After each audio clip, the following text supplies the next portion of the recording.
June 21ಕ್ಕೆ Karnataka ರಾಜ್ಯದ ವಿದ್ಯಾರ್ಥಿಗಳು 10ನೇ ತರಗತಿಯ ಪರೀಕ್ಷೆಯನ್ನು ಬರಲಿಕ್ಕಿದ್ದಾರೆ. ಮತ್ತೊಂದು ಕಡೆಯಲ್ಲಿ ಈಗಾಗಲೇ CBSE ಇಂದ 10ನೇ ತರಗತಿಯ ಪರೀಕ್ಷೆಗಳು ರದ್ದಾಗಿದೆ. ಈ ವರ್ಷ ಪರೀಕ್ಷೆಗಳು ಇಲ್ಲ ಎನ್ನುವಂಥ ಮಾಹಿತಿ ಕೂಡ ಇದೆ. ಆದರೂ ಕೂಡ ಸಾಕಷ್ಟು ಗೊಂದಲ ಉಂಟು. ಮುಂದಿನ ತರಗತಿಗೆ ಹೋಗಬೇಕಾದ್ರೆ ಅಂದರೆ PUಗೆ ಹೋಗಬೇಕಾದ್ರೆ ಆ ಮಕ್ಕಳಲ್ಲಿ ಯಾವ ರೀತಿಯ ಒಂದು ಕ್ರೈಟೀರಿಯಾ ಬೇಕಾಗತ್ತೆ, ಯಾವ ರೀತಿಯ ಅಂಕಗಳ ಆಧಾರದ ಮೇಲೆ ಅವರನ್ನು ಮುಂದಿನ ತರಗತಿ ಕಳಿಸಲಾಗುತ್ತದೆ, ಈ ಎಲ್ಲ ವಿಷಯಗಳ ಬಗ್ಗೆ ಇವತ್ತಿಗೂ ಗೊಂದಲ ಇದೆ. ಇನ್ನು ನಮ್ಮ ರಾಜ್ಯ ಸರ್ಕಾರದ ಶಿಕ್ಷಣ ಸಚಿವರು ಸ್ಪಷ್ಟ ನಿರ್ಧಾರವನ್ನು ಈಗ ತೆಗೆದುಕೊಳ್ಳಲಿಕ್ಕೆ ಸಾಧ್ಯ ಇಲ್ಲ. ನಮ್ದು ಇನ್ನೂ ಜೂನ್ 21ಕ್ಕೆ ಪರೀಕ್ಷೆ, ಆಲ್ಮೋಸ್ಟ್ 2 ತಿಂಗಳು ಇರುವುದರಿಂದ ಈಗ ಯಾವುದೇ ರದ್ದತಿಯ ಬಗ್ಗೆ ನಾವು ನಿರ್ಧಾರವನ್ನು ತೆಗೆದುಕೊಳ್ಳುವುದಿಲ್ಲ ಅಂತ ಹೇಳಿದ್ದಾರೆ. ಈ ನಡುವೆ ಪೋಷಕರಲ್ಲಿರುವಂಥ ಗೊಂದಲಗಳೇನು, ಮಕ್ಕಳಲ್ಲಿರುವಂಥ ಗೊಂದಲಗಳೇನು ಮತ್ತು ಇದನ್ನು ಯಾವ ರೀತಿಯಲ್ಲಿ ಈ ಕಾಲಘಟ್ಟವನ್ನು 10ನೇ ತರಗತಿಯ ಮಕ್ಕಳು ನೋಡ್ತಾ ಇದ್ದಾರೆ, ಎಲ್ಲದರ ಕುರಿತು ನೋಡೋಣ ಈ ಒಂದು ವಿಶೇಷ ವರದಿ ನಿಮ್ಮ ಮುಂದೆ. CBSE ನಡೆಸುವ 10ನೇ ತರಗತಿ ಪರೀಕ್ಷೆಯನ್ನು ಕೇಂದ್ರ ಸರ್ಕಾರ ಈ ವರ್ಷ ರದ್ದು ಮಾಡಿದೆ. ಈ ವರ್ಷ CBSE ಬೋರ್ಡಿನ 10ನೇ ತರಗತಿ ಬರೆಯುತ್ತಿರುವ ಎಲ್ಲ ಮಕ್ಕಳಿಗೆ ಒಂದಿಷ್ಟು ರಿಲೀಫ್ ಸಿಕ್ಕಿದೆ. ಅದೇನೇ ಇರಲಿ, ಪರೀಕ್ಷೆ ರದ್ದಾದರೆ ಮಕ್ಕಳಿಗಿಂತ ಹೆಚ್ಚು ಆತಂಕಕ್ಕೆ ಒಳಗಾಗುವುದು ಅವರ ಪೋಷಕರು. ಯಾಕೆಂದರೆ ಪೋಷಕರು ಇವತ್ತಿನ ಕತೆ ಮಾತ್ರ ನೋಡುವುದಿಲ್ಲ, ಅವರು ನೋಡುವುದು ಮಕ್ಕಳ ಮುಂದಿನ ಭವಿಷ್ಯ.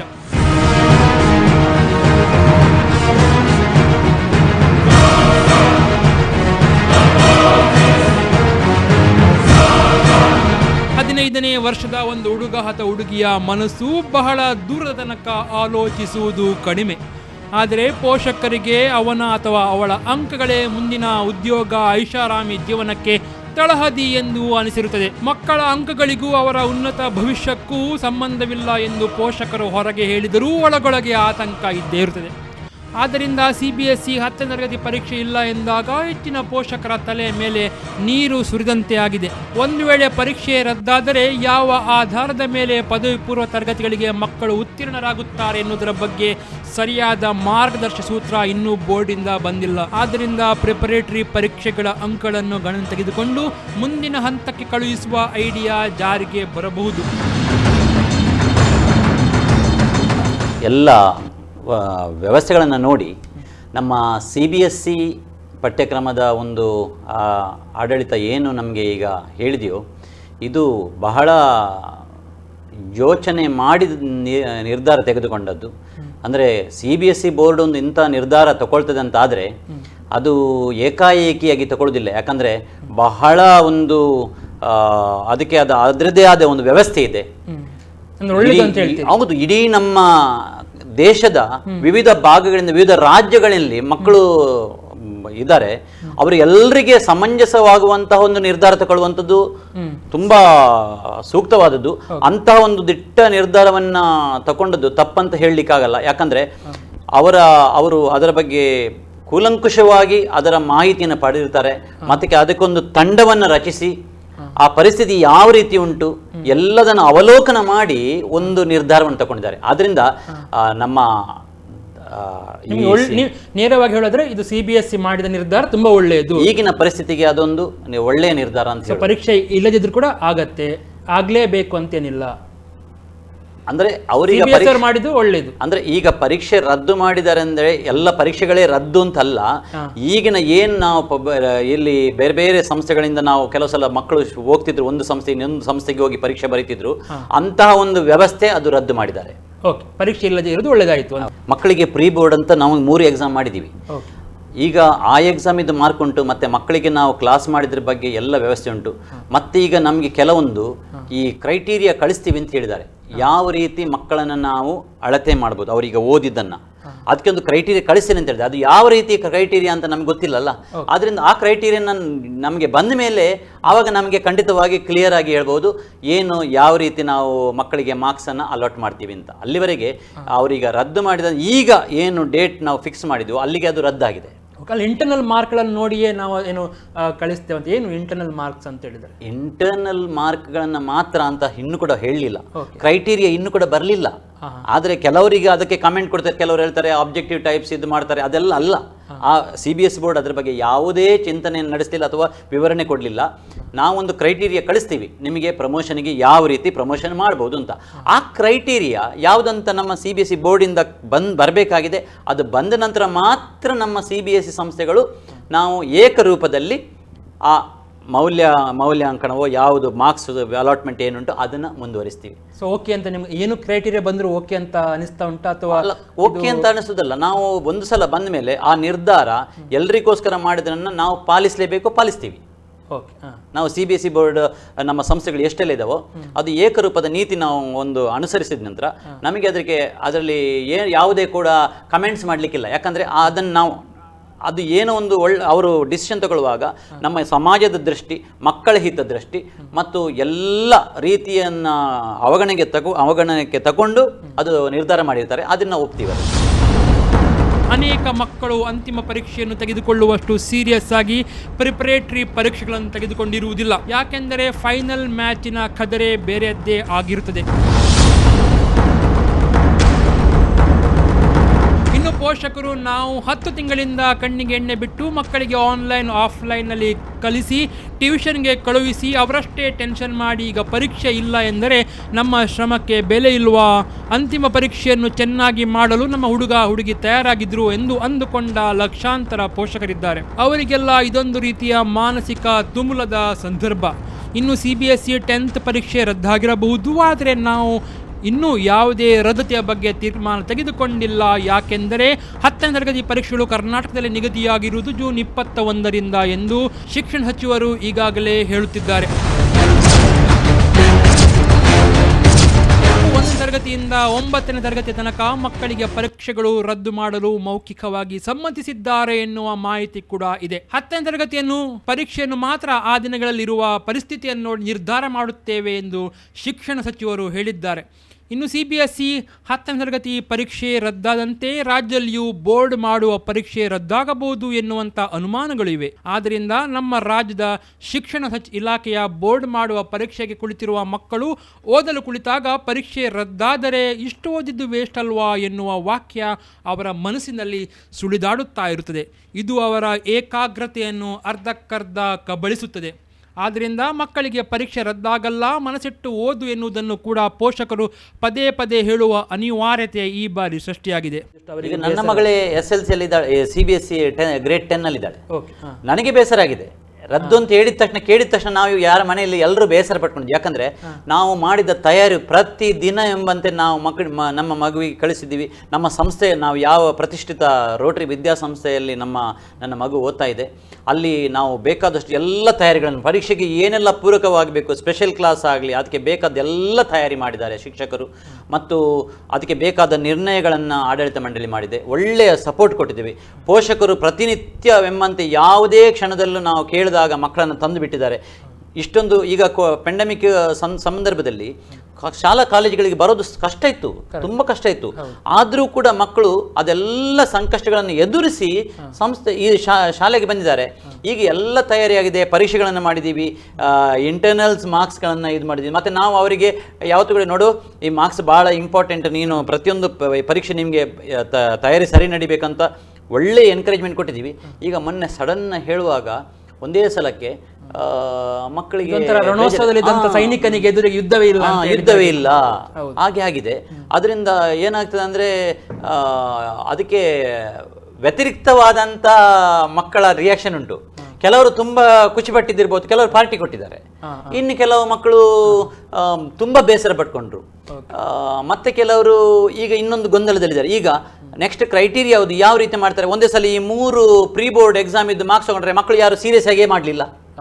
ಅದರ ಮಾರ್ಕ್ ಈಗ ನಾವು ತಗೊಂಡ್ರೆ ನಿಜವಾಗಿ ನೋಡ್ಲಿಕ್ಕೆ ಆ ಮಾರ್ಕ್ಸ್ ಈಗ ಫ್ಯೂಚರಿಗೆ ತೋರಿಸ್ಬೇಕು. ಅದೇ ನಮ್ಮ SLC 10th ಮಾರ್ಕ್ಸ್ ಬೇರೆ ಕಡೆ ಜಾಬಿಗೆ ಹೋಗುವಾಗ ಅದ್ರ ಒಂದ್ಸಲ ಕೇಳ್ತಾರಲ್ಲ, ನೀನು SLC ಎಷ್ಟು ಸ್ಕೋರ್ ಮಾಡಿದ್ದೆ ಅಂತ ಹೇಗೆ ಹೇಳುದು, ಅದನ್ನ ಕೇಳದಿದ್ರು ಅವರಿಗೆ ಮನಸ್ಸಿಗೆ ತೃಪ್ತಿ ಆಗ್ಬೇಕಲ್ಲ. ಬೇರೆಯವರು ಕೇಳೋದಕ್ಕಿಂತನೂ ನಮ್ಮ ಮಕ್ಕಳದಿದೊಂದು ನಿರ್ಣಾಯಕ ಹಂತ.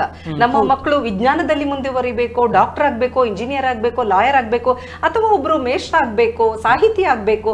ನಮ್ಮ ಮಕ್ಕಳ ಅಭಿರುಚಿ ನಮಗೆ ಗೊತ್ತಾಗುವಂಥದ್ದು, ಅವ್ರು ಬರ್ದಂತ ಬರೆದಂತ ಎಕ್ಸಾಮ್ ನಲ್ಲಿ ಬರುವಂತ ಮಾರ್ಕ್ಸ್ ಗಳ ಆಧಾರದ ಮೇಲೆ ನಮ್ಗೆ ಮಾರ್ಕ್ಸೇ ಬೇಕು ಅಂತ ಈಗ ಎಲ್ಲರೂ ಹೇಳ್ತಾರೆ, ಪೇರೆಂಟ್ಸ್ ಗಳಿಗೆ ಬೇಕು ಮಾರ್ಕ್ಸ್, ದೊಡ್ಡ ಹುದ್ದೆ, ಕೈ ತುಂಬಾ ಸಂಬಳ. ಅದೇ ರೀತಿ ವಿದ್ಯಾಸಂಸ್ಥೆಗಳಿಗೆ ಏನ್ ಬೇಕು, ಅವರಿಗೆ ಪ್ರಸಿದ್ಧಿ, ಪ್ರಚಾರ ಬೇಕು ಅಂತ ಹೇಳಿ, ಅದು ಒನ್ ಸೈಡ್. ಆದ್ರೆ ನಮ್ಮ ಮಕ್ಕಳು ನಾವು ಎಕ್ಸಾಮ್ ಬರೀಬೇಕು ಅಂತ ಯಾಕೆ ಹೇಳುದು ಅಂತ ಹೇಳಿದ್ರೆ, ಅವ್ರು ಯಾವ್ದಾದ್ರು ಒಂದು ಸಿವಿಲ್ ಪೋಸ್ಟಿಗೆ ಹೋಗ್ಬೇಕು ಅಂತ ಹೇಳಿದ್ರೆ ಎಕ್ಸಾಮ್ ಬರೆಯುವಂತ ಒಂದು ಮೆಂಟಾಲಿಟಿ ಅವರಿಗೆ ಹೊರಟೋಗ್ತದೆ, ಆ ಸೀರಿಯಸ್ನೆಸ್ ಇರೋದಿಲ್ಲ.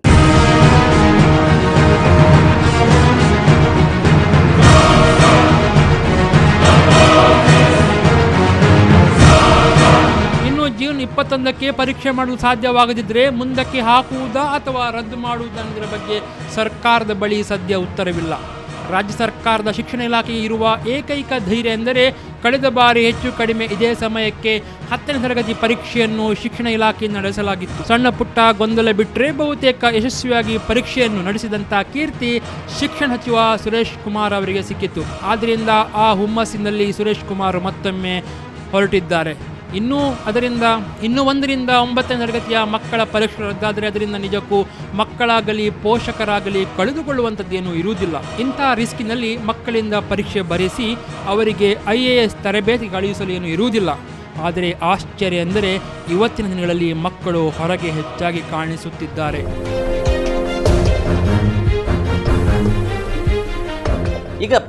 ಈಗ ನಾವು ವಿದ್ಯಾಭ್ಯಾಸ ಮಾಡೋದು ಖಾಲಿ ಪರೀಕ್ಷೆಗೋಸ್ಕರ ಅಲ್ಲ, ನಾವು ವಿದ್ಯಾಭ್ಯಾಸ ಜ್ಞಾನಾರ್ಜನೆಗೋಸ್ಕರ ಮಾಡುವಂಥದ್ದು.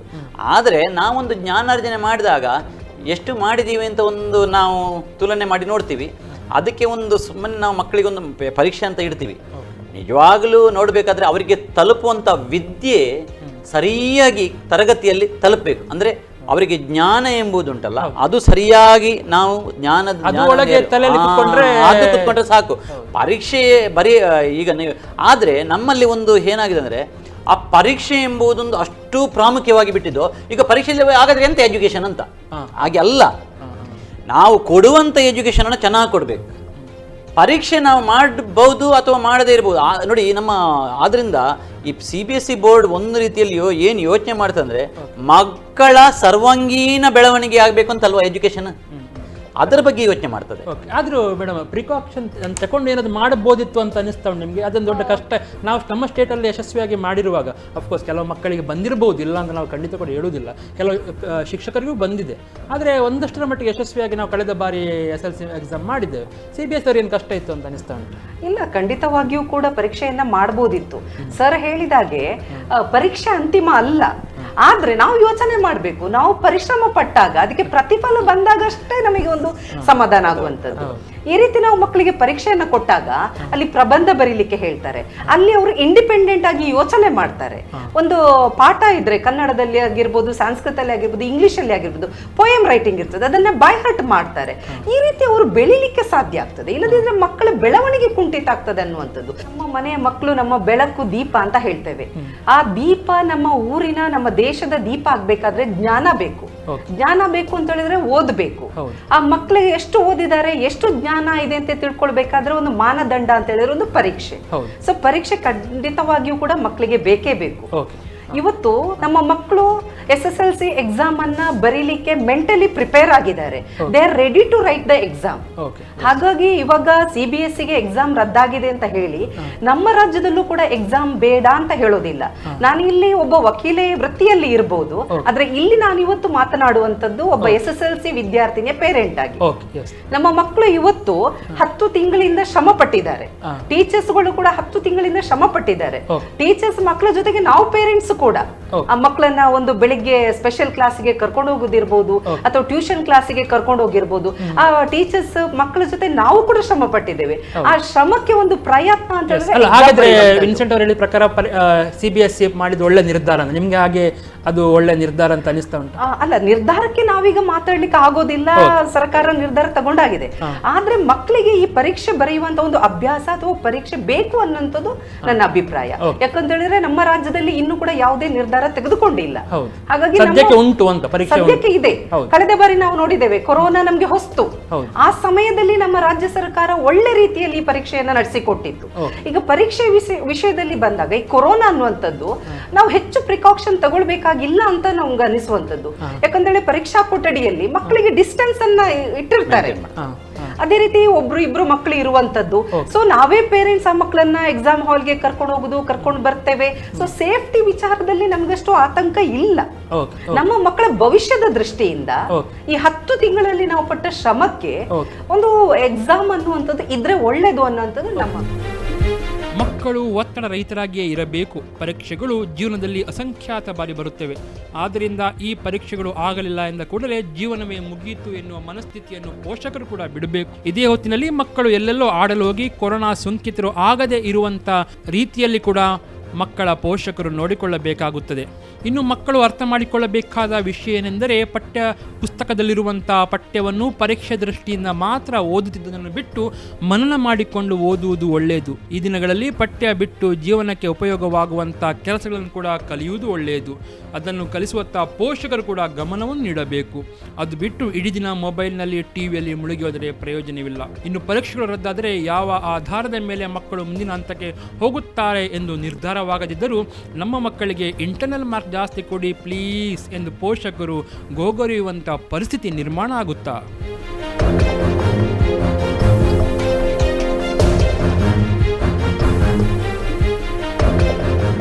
ಒಂದು ಕಡೆಯಲ್ಲಿ CBSE ಪರೀಕ್ಷೆಗಳು ರದ್ದಾಗಿರುವಂಥದ್ದು, ಮತ್ತೊಂದು ಕಡೆಯಲ್ಲಿ ನಮ್ಮ ಕರ್ನಾಟಕ ರಾಜ್ಯದ SLC ಪರೀಕ್ಷೆಗಳು ಇನ್ನೂ ಕೂಡ ರದ್ದಾಗದೇ ಇರುವುದು. ಅಂದರೆ ಜೂನ್ 21ಕ್ಕೆ ಸದ್ಯದ ಮಟ್ಟಿಗೆ ಪರೀಕ್ಷೆ ಇದ್ದೇ ಇದೆ. ಮಕ್ಕಳು ಸರಿಯಾದ ರೀತಿಯಲ್ಲಿ ಓದುವ ಮೂಲಕ, ಆ ಪರೀಕ್ಷೆಗೆ ತಯಾರಿಯನ್ನು ಮಾಡಿಕೊಳ್ಳುವ ಮೂಲಕ ಪೋಷಕರಲ್ಲಿ ಕೂಡ ಇರುವಂತಹ ಒಂದು ಏನು ಅಸ್ಪಷ್ಟವಾಗಿರುವಂಥ ಚಿಂತನೆಗಳು ಕೂಡ ಇನ್ನು ಮುಂದಿನ ದಿನಗಳಲ್ಲಿ ಕಾರ್ಯರೂಪಕ್ಕೆ ಬರಲಿಕ್ಕಿದೆ. ಆ ಹಂತದಲ್ಲಿ ಹೇಗೆ ಪರೀಕ್ಷೆಗಳನ್ನು ರದ್ದು ಮಾಡಬೇಕಾ ಬೇಡವಾ ಅಂತೇಳಿ ಸರ್ಕಾರ ಗೊಂದಲದಲ್ಲುಂಟು. ಆದರೆ ಇನ್ನೂ ಆಲ್ಮೋಸ್ಟ್ 2 ತಿಂಗಳು ಇರುವುದರಿಂದ ಸದ್ಯಕ್ಕೆ ಆ ನಿರ್ಧಾರ ಬೇಡ ಅಂತ ಹೇಳಿ ಶಿಕ್ಷಣ ಸಚಿವರು ಇವತ್ತು ಕೂಡ ಹೇಳಿದ್ದಾರೆ.